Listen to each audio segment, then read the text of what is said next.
प्रणाम सब लोगन के। हम प्रीतम झा सब लोगन के प्रणाम करै छी और आइ एकटा मैथिली गीत लऽ कऽ पुनः प्रस्तुत छी और आशा करै छी अहाँ सबके नीक लागत। ई गीत अपन मिथिला के सुप्रसिद्ध गायक हरिनाथ झा जी के स्वर में गायल गीत छनि। बहुत ही सुंदर गीत, वह गीत हम अपन स्वर में सुनाबऽ जा रहल छी। आशा करै छी जे अहाँ सबके नीक लागत और पहले की ही तरह अहाँ सबसे स्नेह और आशीर्वाद भेटत ढेर रास, और ढेर रास आशीर्वाद स्नेह के रूप में प्रोत्साहन सेहो भेटत। आशा करै छी नीक लागत अहाँ सबके। धन्यवाद।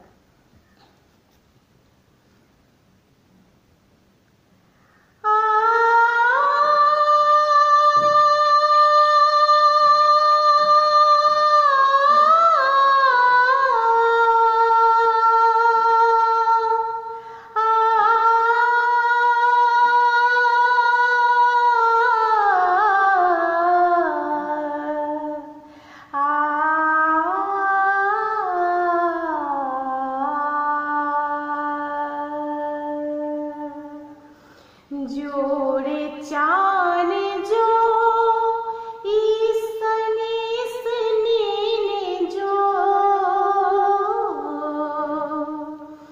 जोड़े चान जो ईसने स्नेह जो, दू कोस पूब जाकउग पिया के अंगना,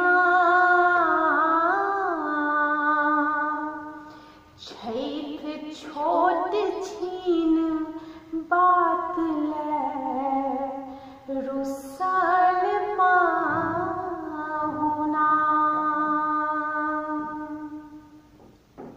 जोड़े चान जो ईसने स्नेह जो, जोड़े चान जो ईसने स्नेह जो, दू कोस पूब जाकउग पिया के अंगना, छैठ छोट छीन गप ले रुसल पाहुना, छैठ छोट छीन गप ले रुसल पाहुना, जोड़े चान जो ईसने स्नेह जो, जोड़े चान जो ईसने स्नेह जो, दू कोस पूब जाकउग पिया के अंगना, छैठ छोट छीन गप ले रुसल पाहुना, छैठ छोट छीन गप ले रुसल पाहुना। भेल चूक किए हन जे तोड़ले प्रीत कोना मेट देबक जे लिखल रीत, भेल चूक किए हन जे तोड़ले प्रीत कोना मेट देबक जे लिखल रीत, किया तो देव एतेक कठोर नेहता, कोना घोरे में हमरा बनवास दऽ देता, किया तो देव एतेक कठोर नेहता, कोना घोरे में हमरा बनवास दऽ देता, दिए उल्हन इटकुली खिझाबे कंगना, दिए उल्हन इटकुली खिझाबे कंगना, छैठ छोट छीन गप ले रुसल पाहुना,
छोट छीन गोपुल रुसाल पाहुना, छैठ छोट छीन गोपुल रुसाल पाहुना। जोड़े चान जो ईसने स्नेह जो, जोड़े चान जो ईसने स्नेह जो, दो कोस पूब जाग पिया के अंगना। छैठ छोट छीन गोपुल रुसाल पाहुना, छैठ छोट छीन गोपुल रुसाल पाहुना।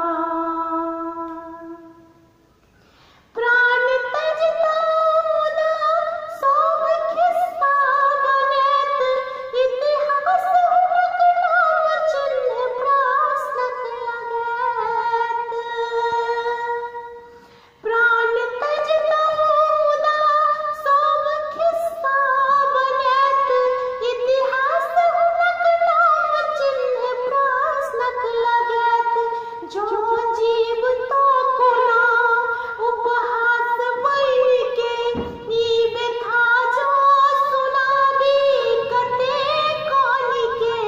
जो जीव तो कोना उपहास बन के, ई व्यथा जो सुनाबी कते कानी के। धिया रहती कतेक दिन बाबा के अंगना, धिया रहती कतेक दिन बाबा के अंगना। छैठ छोट छीन गोपुल रुसाल पाहुना, छैठ छोट छीन गोपुल रुसाल पाहुना। जोड़े चान जो ईसने स्नेह जो, जोड़े चान जो ईसने स्नेह जो, दो कोस पूब जाग पिया के अंगना। छैठ छोट छीन गोपुल रुसाल पाहुना, छैठ छोट छीन गोपुल रुसाल पाहुना, छैठ छोट